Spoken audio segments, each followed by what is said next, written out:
طلاق عسكري رقم 2. بسم الله الرحمن الرحيم.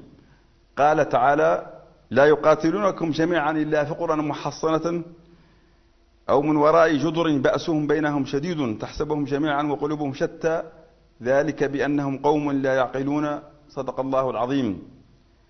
تتوالى أقصاف وحدات جيش التحرير الشعبي الصحراوي نهار أمس واليوم على مختلف مخابئ العدو وتمركزاته بالأجزاء المحتلة من بلادنا، محدثة أضرارا في الأرواح والمعدات وإرباكا في خططه العسكرية التي ينتهجها.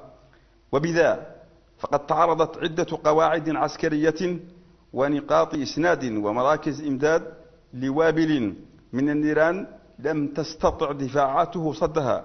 كان آخرها قصف القاعدة 13 من الفيلق 67 بقطاع البقاري ليلة البارحة بالقرب من التنياليق، فيما شهد اليوم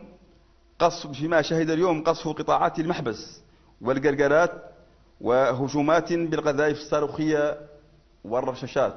كل الوطني أو الشهادة.